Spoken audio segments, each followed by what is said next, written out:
At night, when the other engines are tucked away in their sheds, you can still hear the faraway call of an engine's whistle and the clickety-clack of train wheels turning. This is the sound of the post train. One train is pulled by Thomas and the other by Percy, as the loads are too heavy for one engine to do the work alone.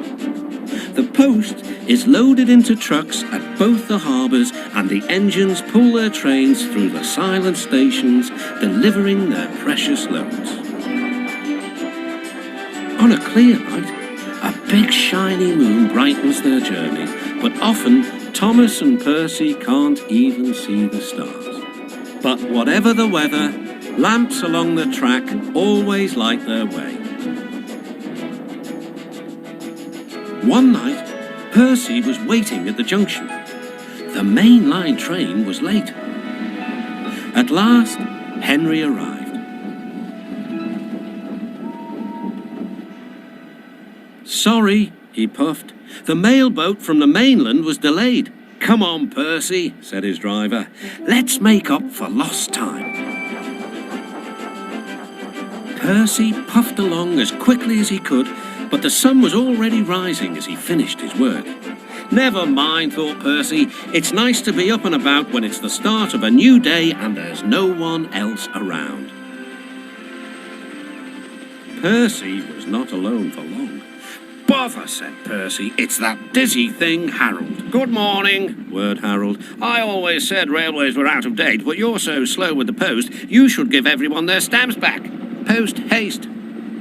Percy was too tired to explain. "Bird brain," he muttered. "Good morning, Percy," called Duck. "You're up early." "No, you're wrong," sighed Percy. "I'm back, tired and late." He rolled into the shed and fell asleep almost before his buffers touched the bar. His driver decided to set off early that evening.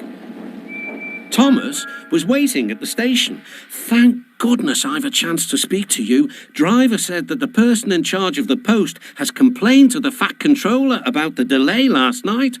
"But that wasn't my fault," replied Percy. "I know," said Thomas, "and so does the Fat Controller, but this post person wouldn't listen. Tonight we'll just have to be quicker than ever before."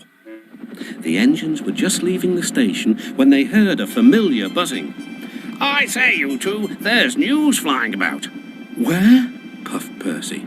"All over the place. They're going to scrap the post train and use me instead. Wings work wonders, you know, always." "Rubbish," huffed Thomas. That night, everything ran like clockwork. Thomas and Percy steamed through the stations, making good time everywhere they went.